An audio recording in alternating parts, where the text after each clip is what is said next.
Laidą pristato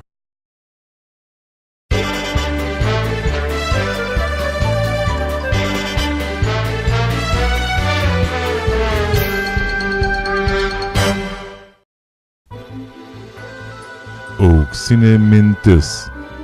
Nekenčiu savaitgalių.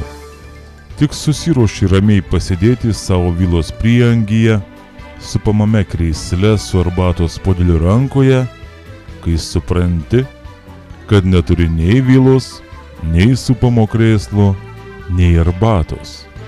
Plačiau miestelio naujienas aptars Politikių klubas. Labas, kolegė. Pagaliau penktadienis.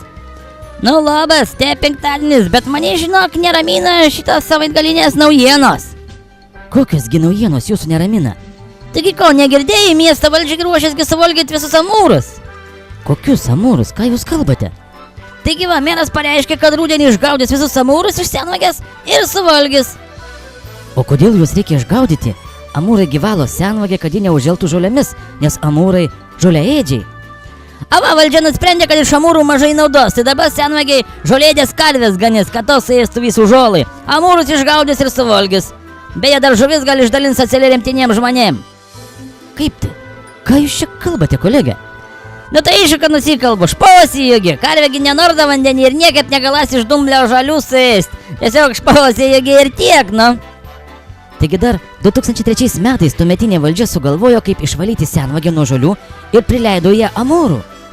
Aha, prilaidė, bet kad neišgaudytų tie žvejai, tai tuometinis meras pasakė per televizorių, kad amūrai kenksmingi ir jų valgyti nevalia. Tai kiek triukšmo buvo, sujuda, sulakė visi korespondentai ir kad prirašė, kaip meras meluoja. Merasgi nenorėjo nieko baisaus, anasgi norėjo tik pagūzyti brakonierius, kadangi neišgaudytų tų už pinigus prileistų amūrų. Na taip, prisimenu šitos laikus. Bet klausykit, kolegė, kodėl nuspręsta juos išgaudyti? Žolė senvagėje nebeauga. Žala auga, vaikėl, auga ir augs, nes kiti amūrai neturės maisto, bet va. Na kasgi nutiko? Taigi valdžia sako, kad po kiekvienos šaltesnės žiemos žuvis uždūsta arba iššūla. O kadangi tingia, anot valdžios brungų bovytis, tai nusprendė jas visus išgaudyti. Bet tai kas tada valys senvagėje nebeliks amūrų? Kas, kaip sakiaugi, karvės. Baikite, kolegė. Taip, špausiu, meras pamyslėjo, kad liaudžiai reikia daugiau duonos ir žaidimų. Ir sugalvojo du vienami. Pasiūla originalių idėjų. Rudenį senvagiai surinks žvejų šventį ir išgaudyti visus amūrus ir plačiakakčius. O pavasarį vėl iš naujo jų prilaisti. Ir kam to čia reikia? Kaip tu nesupranti? Par mumgi sportinis turizmas populiarėja.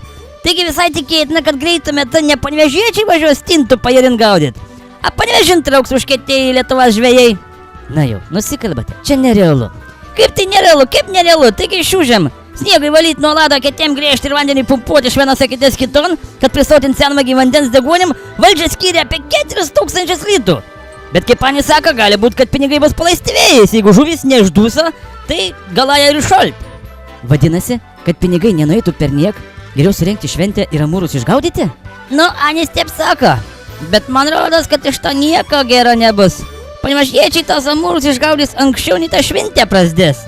Niekasgi netikrina žvejų, kur ir kada Anis žvejoja. Anis greit tuos amūrus išgaudo.